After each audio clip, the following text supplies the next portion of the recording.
Good morning and Happy New Year. I'm Carol Battle and I manage a statewide wellness program. This year, we're excited to be expanding our topics to include overall wellness programs, such as disease prevention, financial wellness, mental and emotional wellness, as well as our nutritional and cooking demos. We're also increasing the number of lunch and learns offered, so be sure to visit our website, which is on this cover side, and register for ones that you're interested in. As a reminder, everyone who is registered for a webinar will automatically receive a recording of the session within a week of the actual event. We're thrilled to kick off our Wellness Lunch and Learn series for 2023 with an educational session on radon awareness. Radon is an invisible gas that comes from the decay of soil or groundwater, and the only way to know if your home has radon problem is to test it. We're so excited to welcome our speaker today, Philip Gibson. He is the North Carolina Radon Program Coordinator from the Department of DHHS, and it's a position that he's held for 10 years. He has degrees from University of Louisville and Southern Illinois University. Philip participates as a member of the National Institute of Environmental Health Women Health Awareness Steering Committee and provides guidance to the NC State Health Improvement Plan Life Expectancy Committee, as well as the North Carolina Advisory Committee on Cancer Coordination and Control Prevention Subcommittee. January is Radon Awareness Month, and this presentation is part of our disease prevention focus. During the presentation, please use the chat box if you have any questions for Philip or his team. We also have saved a few minutes at the end of our event to conquer any additional questions that aren't able to get answered through the chat. So let's get started by welcoming Philip Gibson. Philip, it's all yours. Thank you. Thank you so much. And thank you all for signing up for this event. I will try to speak very clearly so that the closed captions will, in fact, represent what I'm saying. I'm seeing that it's not reflecting everything properly. So for those of you who need closed captions, know that there may be some corrections, and if so, just type those in the chat and I'll be happy to correct them or give you additional information.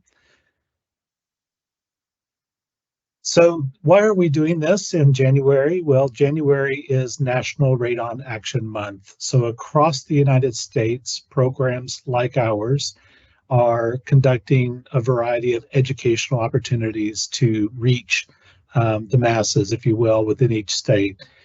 To share with them about what is radon, how does it cause lung cancer, how to test for it, and then how to address it, because it is an issue, a health concern that can be minimized. The risk can be minimized through a service called mitigation. And I'll get into details about what that looks like. But our main objective today is to provide you with information about what is radon, where is it located, why is it a health concern, how to test for it, specifically with a test kit that we are providing. I will say ahead of time that we are out of test kits through our website, but we do have an opportunity for those of you that are in Raleigh to pick one up at Edgerton, and I'll get into details about that later. And then we are working very hard to reach disparate populations, historically marginalized populations, people of color, people of lesser financial means. And I'm going to provide you with some information that's related to our success or lack of success in reaching certain populations. And it's my hope that you'll take this information and use it in your own work, in your own efforts to reach and help the citizens of North Carolina about preventing lung cancer. So what is radon? It is a radioactive particle, and it results from the decay process of uranium that is found naturally in rock and soil throughout the world. So that uranium level in rock and soil varies as to where you're located. So if you're in an area with a lot of granite, for example, there may be a higher level of uranium. And if that uranium is decaying, which it takes a long time for it to decay, but when it decays, it's releasing these radioactive particles, becoming available for us to breathe in. You cannot see it, you cannot smell it, cannot taste it. And those characteristics oftentimes confuse people. They think of carbon monoxide immediately when they hear you can't see it, taste it, or smell it. And so I want to make sure that you're aware that we're not talking about carbon monoxide, but this other element. And while there are areas in the world or in the United States that you have more likelihood of radon emanating from the ground, we do quarry rock and we turn those into building materials. So concrete and gypsum and other building materials we don't know, but may have uranium within them. So when we make those building materials with uranium unknowingly, and they are decaying, the uranium that is, then that can be the source of increased radon levels in a building.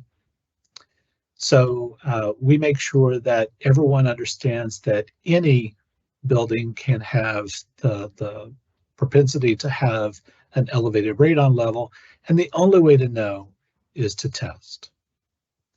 And the health implication is really lung cancer, and that's what we're trying to prevent.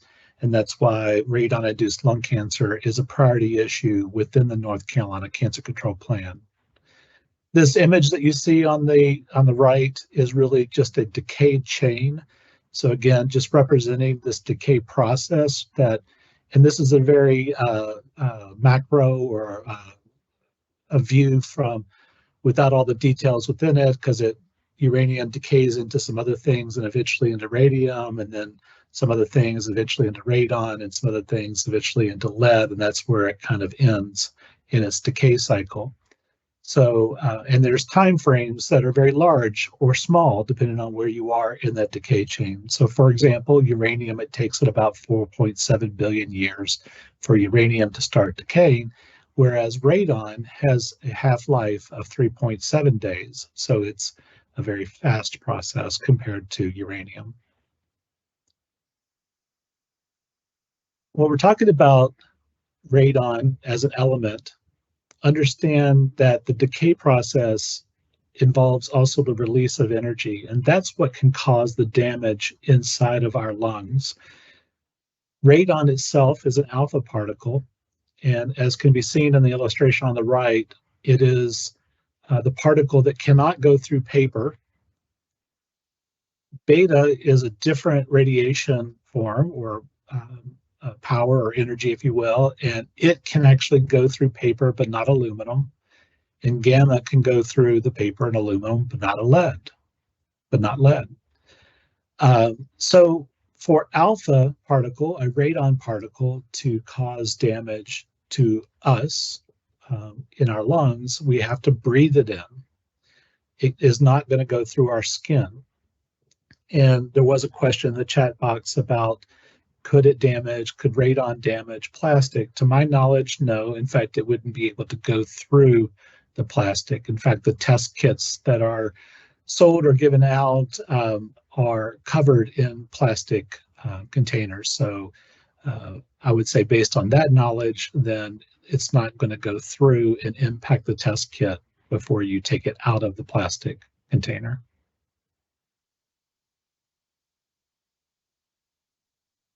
So despite not being able to naturally see it, smell it, taste it, we can see radon through the use of this device called a cloud chamber. And I like to show this to folks so that they get a sense or a visual of the energy transformation, the release, if you will, of energy from a radon particle as it continues to decay. So this thing called a cloud chamber, I'm going to show you, and this is being done in a room that has a very low radon level, and then the device will be taken to a bedroom where the bedroom's already been tested and found to have a level of 100 picocuries per liter or more. And that number may not mean anything to you yet, but it will later. But here we go. Radon is everywhere, even in this classroom. If you look in this cloud chamber, you'll see tracks left by alpha particles from radon atoms that happened to be in the chamber when the lid was put on. Those short, bright streaks you see in there are the radon alphas. Notice that there are only a few alpha trails in the chamber at any time.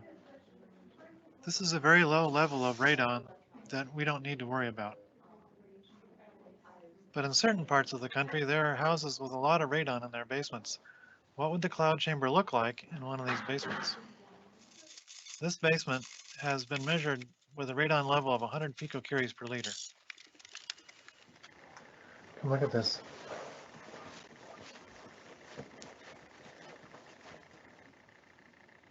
Oh my God.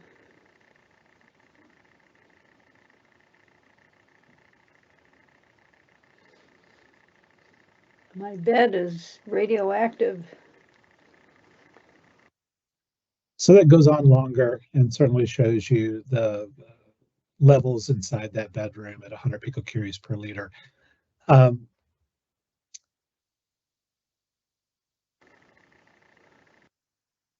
So, I've shared with you then where radon comes from, that it's emanating from either the ground or it's coming from building materials. But there's other things that influence a radon level. And so first I've shown you the source. Pathways are the openings where radon can be drawn through. And that could be the joints where your walls and floors come together. It could be gaps around electrical or plumbing that haven't been filled in properly. So there's a lot of different pathways, right? So the radon is being released from the ground or from the building materials, but we'll just look at the ground for a moment. And then the building has these openings that the radon can come through. And all buildings have some negative pressure. They are like vacuums drawing gases inward. And we feel that oftentimes when we have cracks or other things during the wintertime. We can feel the drafts, the air being drawn inward, that vacuum effect inward into the home or building. So that air pressure is influenced by a number of things, including winds against the building, coldness outside, so forth, that influences the negative pressure. So you may have a higher level of radon at one time of the year than another. But you can definitely test your home for radon at any time of the year. And as long as you follow the instructions and the time frame required for that test kit, then you'll be fine in having data, credible data, that you can then make a decision as to whether or not to mitigate. So in terms of the natural source, this is a map that was created through a study by Kyle Messier and Ted Campbell, who was with the Division of Water Quality, and others. And it just gives you a sense of where natural radon may be emanating from. And for those of you all that may be in Wake County, just want to reflect on this Roseville granite or geological formation. And so there's a lot of homes that actually do have elevated radon levels in counties east of the mountains. There's some misinformation that still holds where people think it's just a mountain issue, but it's not. And again, if you talk about radon emanating from building materials, we definitely have elevated radon levels even on the coastal region in high rises. And this map, which you can find on our website, reflects just that. So on our website, you can hover over each county and find the highest level of radon that has been in a test result since 2007, I believe it is. So what you'll find is, for example, over in Dare County, the highest level was 33.7. Down in Pender or New Hanover, I think it's 9.3. If you look at Buncombe County in the mountains, it's 105. If you looked up in Wilkes County, the highest level in Wilkes County was 3,200. Down in Transylvania County, it's about 305. And I just know all of this because I do this every day. But the point of bringing up these numbers is to say that when you test, you're going to get a number back. And that number is the average level over a period of time. And for you with a test kit, it would be a period of 3 days up to 7 days. That's what the test kits are used for. So you get your level back, and what does that mean? What does that level mean? So there are risks for lung cancer for each level. And at a level of 4 picocuries per liter for a never smoker, so someone who's smoked less than 100 cigarettes ever in their life, your risk is 7 out of 1,000 for lung cancer if you're exposed to that over your lifetime, that average level over a lifetime. So 7 out of 1,000, that may or may not seem like a high risk to you, but to put it in a different perspective, if I had those kind of odds with the lottery, I would play the lottery. 7 out of 1,000 is a high risk. So this red throughout the state shows where levels, the highest levels were at 4 picocuries per liter or more. And the orange were from 2 to 3.9. And then the gray areas are either insufficient data or the highest levels were under 2 picocuries per liter. I mentioned these pathways, and this is just reflecting some of those pathways of how radon can be drawn through the cracks in solid floors, the construction joints. And I want to look at the water supply for a moment and just speak to that. So in Wake County, there's been a lot of education and work performed by Wake County government around the issue of uranium and radon and other radionuclides in well water.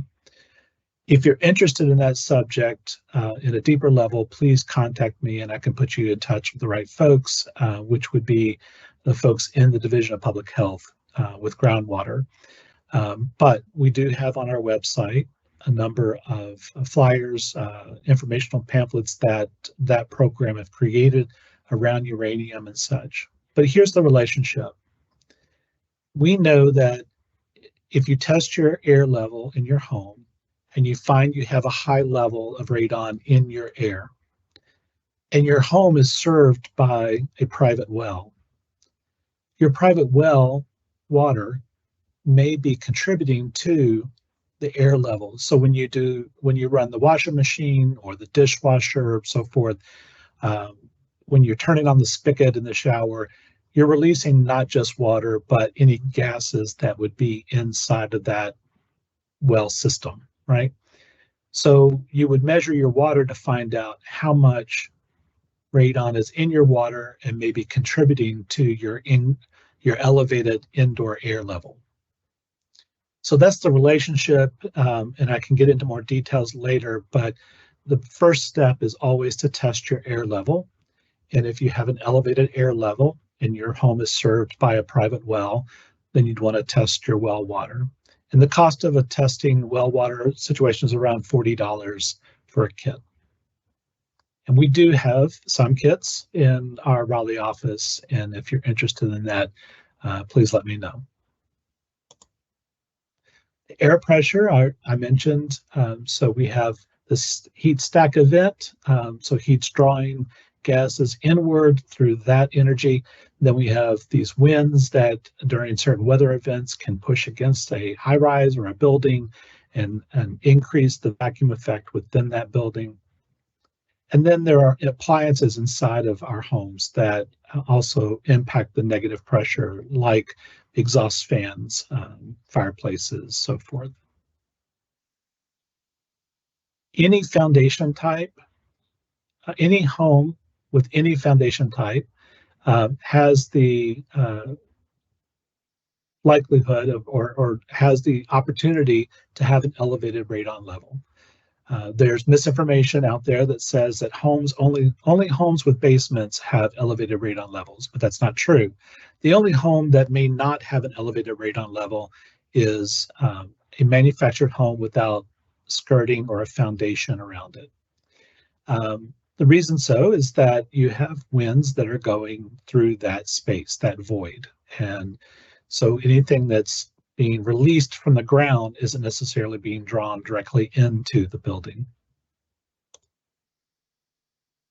So everybody wants a predictor. They want to know, oh, are there elevated radon levels in my neighborhood, in my community, in my city, in my county, so forth. And quite frankly, you will only know if your home has an elevated radon level is by testing. What I can safely say is that 1 in 15 homes in the United States has an elevated radon level, meaning 4 picocuries per liter or more.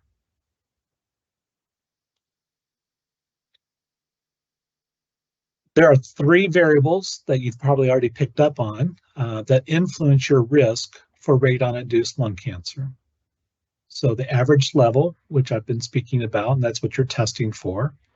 The length of time that you're exposed to that average level. And the risk charts all look at long-term or lifetime exposure. So obviously, if you begin living in a home and you have a high level and you just maintain the high level, right, then in 10 years you have a risk. In 20 years you have a greater risk, and so on, right? So know that it's not something that you need to evacuate or flee your home because of an elevated radon level, but rather our recommendation is to simply mitigate, hire a mitigator, which I can help you find if you get to that place, to then install a system that typically costs between $1,500 and $2,500 to install to remove the radon from underneath your home, discharge it outside where it can be diluted and to continue to decay. And so it's an easy fix. It's something that is mitigation is performed throughout the entire state, all over the world, and it's been going on for decades now. So it is something that can definitely be treated or resolved. The last or third variable that influences your risk is whether or not you are an ever smoker or a never smoker. So earlier I told you that 4 picocuries per liter, if that's your average level in your home that you're breathing, and you breathe that over a lifetime, then your risk is 7 out of 1,000 for lung cancer.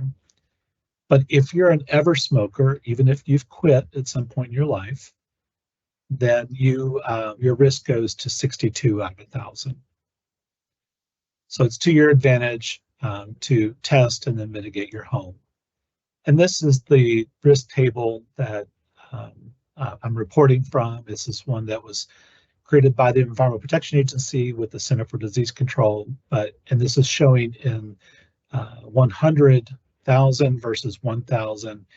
Here at the bottom of this table, it shows you what I was saying, which is at a level of 4 picocuries per liter, your risk is 7 out of 1,000 for a never smoker, 62 out of 1,000 for smokers. But if your level is 20 picocuries per liter and looking at 100,000 population, here are those risks numbers. Just pausing so you can take a look at that.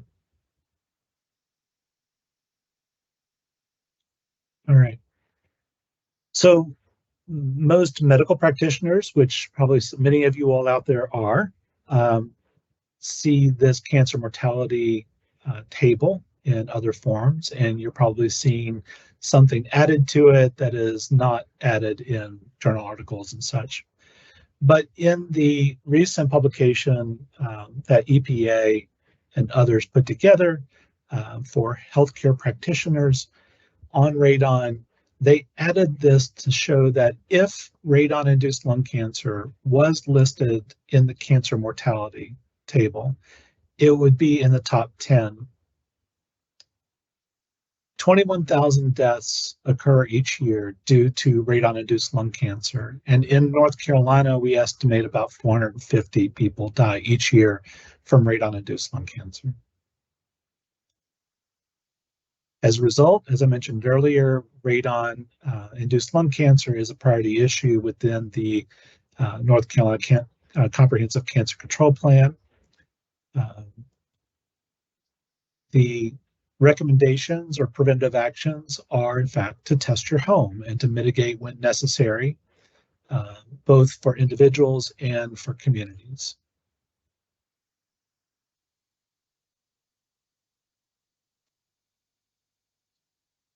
Again, the only way you'll know if your home has an elevated radon level is by testing. And I want to point out that these images that you're seeing are available for you to use in your own social media. The NCDHHS, Facebook, Twitter, Instagram are utilizing these images, of which they actually helped create. Some of them have been adapted from images or social media posts from CDC and EPA and such. But I want to make you aware that if you have a different social media presence, then we can certainly provide you with these images.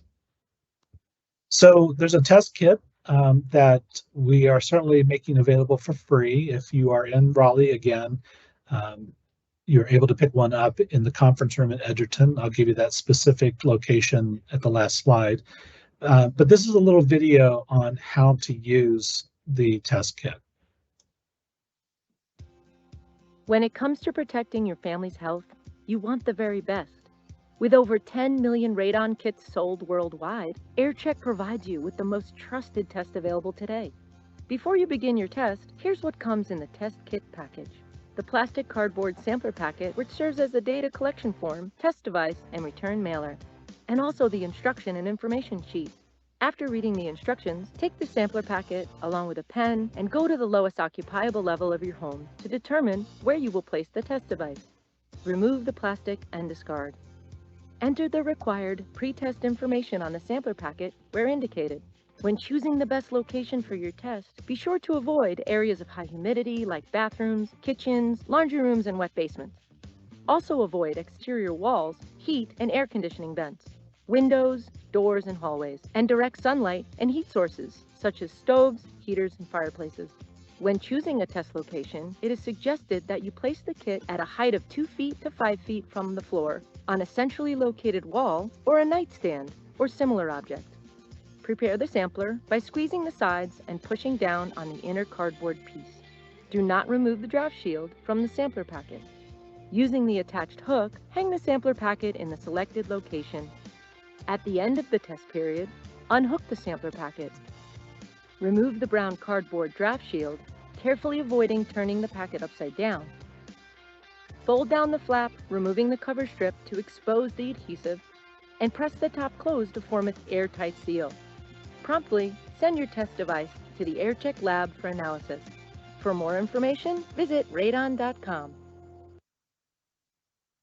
So while I shared that video with you, which is available again on our website, you can find the instructions in the test kit itself, and I'm just giving you a snapshot of what those instructions look like. They go into a lot of detail about recording your device number that's on the packet, as well as your address and so forth. So they go all through the directions. Go through the process for how to use this test kit. There are reminders, frequently asked questions, and the packet or the test kit is actually pre-stamped and pre-addressed, so it makes it simple for you to just simply fill out what you have to on one side, and the other side allows it to go through the mail service and gets to them within, with the mail service, so it could be a few days versus a week, but you will instruct them as to how you would like to get your results back, whether that be by mail or by email. And so, but obviously by email, you'll get them faster. These instructions are also available in Spanish. So if you need those, let me know, and would love to help provide that service to your clients or to you should you want them. And again, just giving you some visual of what the packet looks like. This is what you're filling out, your contact information, the start date, start time, the conditions in which you're testing. So that's what all this is for. So you get your results back and you want to know, well, what do I do? Or do I do anything? So this is just a simple snapshot of at what level do you do what? So if your level comes back at 0 to 1.9 picocuries per liter, then you don't need a mitigation system. We're recommending that you just retest every 2 to 5 years. And every year we work to provide free test kits. We receive a grant from the Environmental Protection Agency that allows us to purchase test kits, and then we make them available in the quantity that we have funds for. So you could take advantage of that for your retest. If your level is from 2 to 3.9 picocuries per liter, then we ask you to consider a mitigation system. Now understand, mitigation systems, or people who install them, may not guarantee to bring it down to 2 or something like that. They'll usually only guarantee to bring the level under 4 picocuries per liter. So that's just an awareness about what they'll guarantee, but the systems are designed to bring it under 2 picocuries per liter. If your level, however, is 4 picocuries per liter or more, we strongly recommend that you consider mitigation. So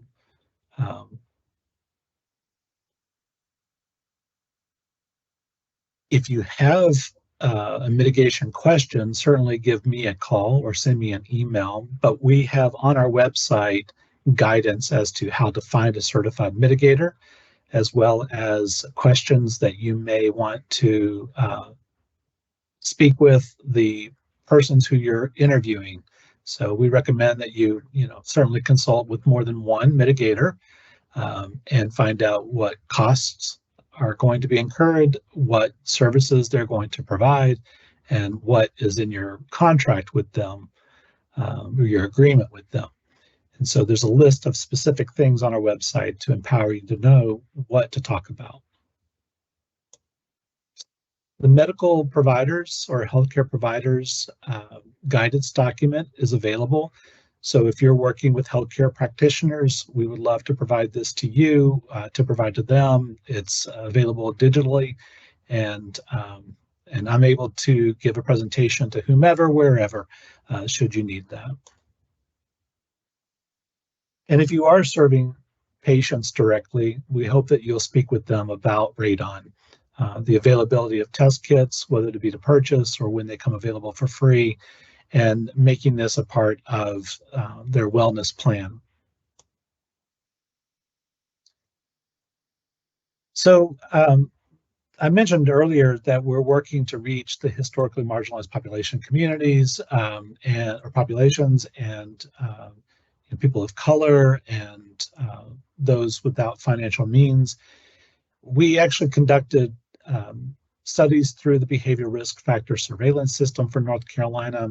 And in 2015 and 2019, we asked the question, do you know what radon gas is? And part of that was just really to understand how we as a program are influencing the knowledge within the state through our efforts. What we found is that the less money you make, the less you know about radon. So this is 2015 data from BRFSS that shows that if you make less than $15,000, people within that category, 26% knew what radon gas is. Whereas if you made $75,000 more or more, then in that category, you're looking at 73% of the population within that category knew what radon gas is. There's disparity within people of color as well. So this is 2015 is blue, 2019 is green. And so we saw an increase, certainly, among Black males, Black females, white females, but we saw no increase among the Hispanic community, the Latinx community. And that this to me is not high enough. And so this is an issue that we're trying to rectify, but this is also a big issue where we're not seeing any influence there with regard to our educational efforts or other educational efforts. And then we've also found that if you own your home, you're more likely to know about radon than if you rent your home. And of course, poverty is another reflection or a way of looking at the information. But of course, those who are in poverty are less likely to know about radon. So I mentioned the social media campaign. We have, again, these images that are in both English and in Spanish. We do have tables with language that would go into a Twitter or a Facebook or an Instagram message, along with hashtags that we feel were appropriate. Those are the things that DHHS is currently utilizing in their social media campaign.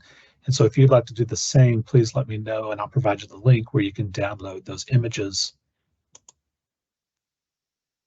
So I'm coming to my last slide here. And again, I want to restate that we do not have any free kits via our website. We had an unusual high response to one article, basically, that's out there. And within a matter of a couple of hours, our stock online was depleted. So the only place that one can get a free test kit at this point, and there's about 400 kits available through today, through 12:30 to 3 today, that is January 11th. We have staff that are in the Dorothea Dix campus in the Edgerton building, and there's the first floor conference room that's just adjacent to the lobby. And that's where you can go personally to pick up a test kit if you're in that vicinity. I'm sorry that there are not enough, weren't enough test kits for the demand that showed itself today. That was completely unexpected. In the past, we've had a lot more of test kits that we've been giving away, and many were disposed of due to the lack of need or willingness people to test. So we will be providing this opportunity again in January of 2024. And my hope is that we will be able to meet the demand then. So with that, I'll end my presentation and thank you again for participating today and see if there's any questions.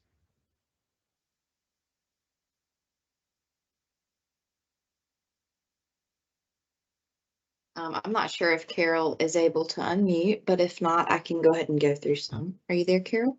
Yes, I am. Thank you, Kara.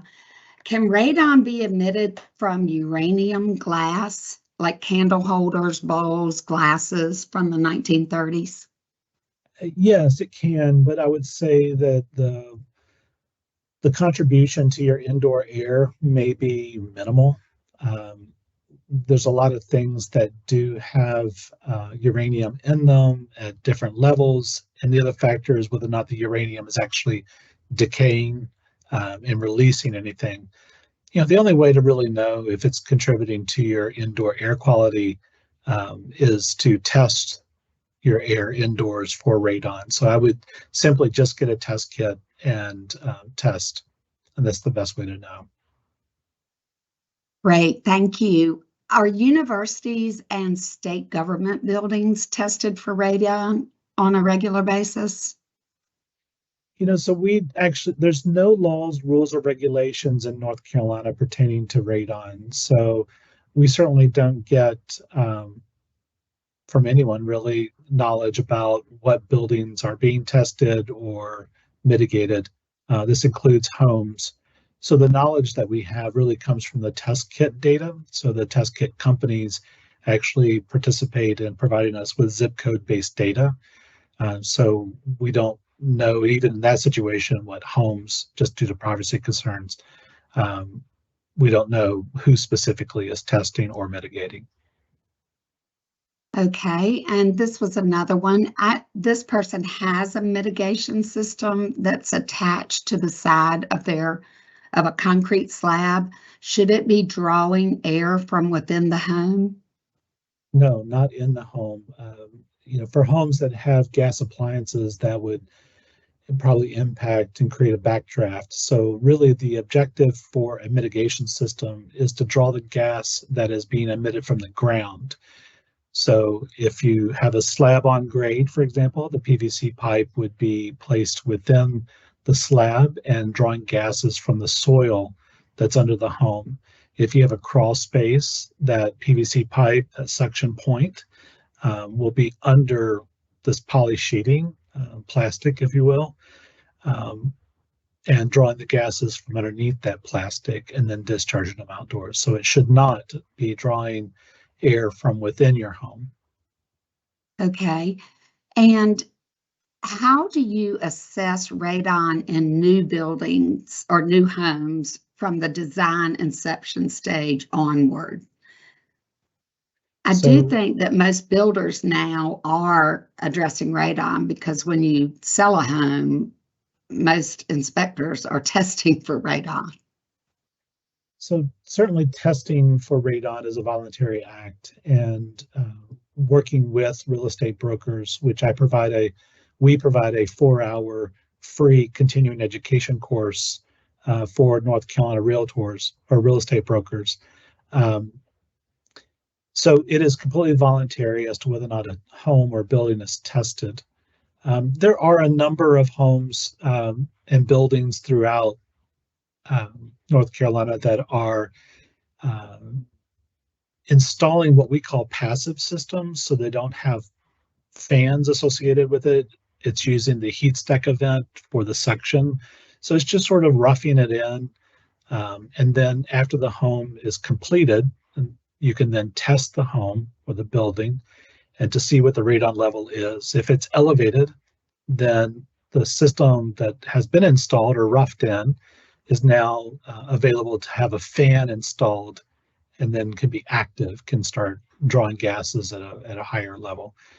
But just know that there are no laws, rules, and regulations in North Carolina pertaining to radon, and what testing is happening is far less than the number of homes in North Carolina. Okay. If you find elevated levels of radon in a home that you're renting, does the landlord have a legal responsibility to remedy the issue? No. The homeowner is certainly able to test and mitigate, and certainly a resident or renter can test, but they don't have the legal right to mitigate. And this is an issue that I think other programs in the state could address, but unfortunately, this is not something that a renter can actually change in their home. This is an issue that comes up a lot. I receive a lot of phone calls about this, but that's currently where we are. Okay. And if you are diagnosed with lung cancer, can they tell you that it was due to radon? Well, just like with cigarette smoking, if you know that you've been exposed to X, whatever X is, smoking, radon, so forth, that's how we're attributing what your cancer is, or what, not we, myself, but what your oncologist or others, family practice, so forth, would begin talking to you about how to reduce your risk and the treatment for what cancer you do have. The same applies to radon. If you have lung cancer and you no longer, or you've never smoked, and you don't have occupational hazards that you've encountered in your life and so forth, and you test your home and you find your home has an elevated radon level, then it's certainly drawing that conclusion, just like with smoking.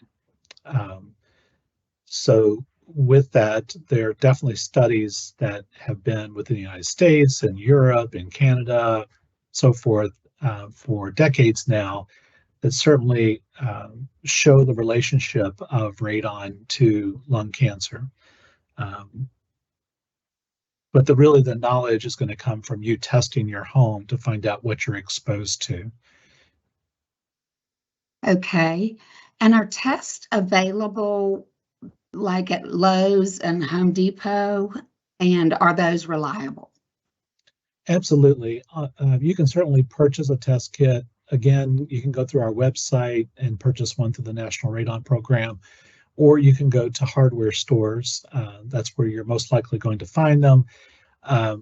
And there is a list of test kits and companies on our website. So if you need help with shopping and understanding what you should be looking at, our website provides that.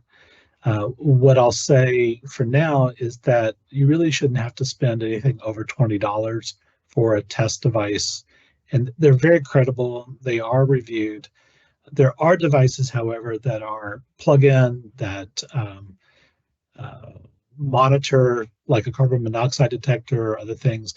And we really don't have much knowledge about those. Plus, they're very expensive, typically $100 or more. We don't recommend those. Okay. So don't spend more than $20 really on a test. Is there any financial aid for the purchase of the system to help decrease radon levels in your home? Absolutely. It's the funding that's available for those who meet poverty requirements that the North Carolina Housing Finance Agency manages. So the North Carolina Housing Finance Agency provides funds to local, what I would call community development groups. They vary in terms of their names, serving different counties throughout the state. But it's the same groups that provide urgent repair programs, weatherization, assistance, so forth. So if a person meets those requirements, those poverty requirements, they could simply go to those local groups and apply for assistance that would pay for a radon mitigation system. All right. Let's see. There's so many questions. Does encapsulating your crawl space mitigate the risk of radon entering one's home? So that is one of the tools that are used to minimize the amount of radon that can be drawn into the home. So the barrier that they're talking about would need to have certain things done to it, like 12-inch overlaps, making sure that those overlaps are sealed properly, sealed around all the columns, the perimeter of the inside of the crawl space. Those type of technical things need to make sure they're in place, which are a bit different than some of the vapor barrier applications that I've seen in weatherization in my previous jobs. So that's one tool. And then the other is the suction system or the pipe that would be under that vapor barrier or under that poly sheeting to draw the gases out, minimizing what could even be drawn inward to the outside and allow it to discharge above the eave of the roof. Okay. And let's see, how frequently should you test your home? So, essentially what you need to do is just test every 2 years. Certainly there's a difference between those who have a mitigation system and those who do not. So if you don't have a mitigation system and your levels have been low, then we recommend testing every 2 years. But if you have a mitigation system and your system is being maintained properly, then you could test every 5 years. Typically, the fans that are used in the systems are warranted. Manufacturer warranty is 5 years. The systems can usually be maintained for about 10 years, but you still want to test every 5 years because the system that was installed for the level at that time. And certainly the decay process of the uranium could increase, it could decrease, or it could stay the same. And you won't know unless you test. All right. And can you tell us the difference between a short-term test and the long-term test as far as quality of results? Yeah, so when you're conducting any test, whether it be short-term or long-term, what you're trying to understand is what your long-term average is, what you're being exposed to. So the more data that you have, the more informed you're going to be. So if you do a short-term test, and for those who don't know what a short-term test is, it tests for a minimum of 3 days up to 7 days. And that's what we have been giving away for free and what you have available to purchase online. Long-term tests test for a minimum of 90 days up to 365 days.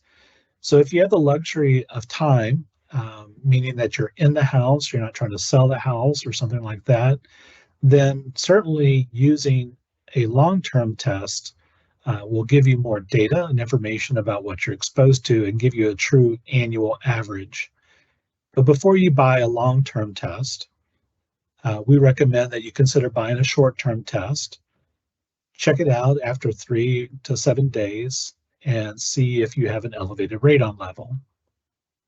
If you have an elevated radon level from that first test, in every situation, we recommend that you follow up with a second test to validate your first test result, because mitigation systems are expensive and we want to make sure that you're being exposed to a high level before you spend money on a system. And you can do that with either a second short-term test or a long-term test. And a long-term test certainly is going to give you more data. Okay. And again, we do offer these free tests through DHHS every January. So if you missed it this year and still, don't want to spend $20 on a test, we will be providing those next January as well. So I have another question is, do granite countertops emit radon gas? So that's a question that's posed a lot, and our answer back is that granite countertops have not shown themselves to be a major contributor to radon inside of a home. So the question, if you tested your home, you find an elevated radon level, follow it up with a second test. If you still have a high level, then the mitigator who comes out to assess your home should be able to help you identify where in the home, where on that ground level, if you will, is it emanating from at the highest point. And that'll give you some understanding of where it's coming from. Okay. And do you have a street address for the Edgerton building, or how do you get there? And then one person wanted to know, can you only pick up one test, or can you get one for like your parents' house or your husband's house? So in terms of the free kits, we're not necessarily asking you where you're testing. So when you pick up a test kit, we're just distributing one test kit per person. So if you want to use that in a particular location, that's your choice, whether it be your parents' home or others. The Edgerton building, and what I'm doing right now is looking up the address. Unless someone out there knows, and they can then. I actually posted it to a couple of questions on here just by Googling. It was 809 Ruggles Drive, Dorothea Dix campus. Okay, thank you. I'm based out of Winston-Salem, so I'm sorry I'm not familiar with the Dorothea Dix campus. Okay, great. So just a reminder that each of you will receive a copy of this recording. And most of the answers have been answered at this point. So thank you, Philip, so much. This was just very informative and educational for a lot of people who are not as familiar with radon. Thank you so much. We have also, as well as him, posted his email address. So if you have specific questions, you are certainly welcome to email Philip at philipgibson@dhhs.gov. www.wellness.nc.gov. Thank you. And we are offering 2 sessions this month, excuse me, this month. So our next session is January 25th, and we will be focusing on mental and emotional well-being. So look for the email and definitely go to our Wellness Webinars webpage and sign up for our next session, which is scheduled for January 25th. Thank you.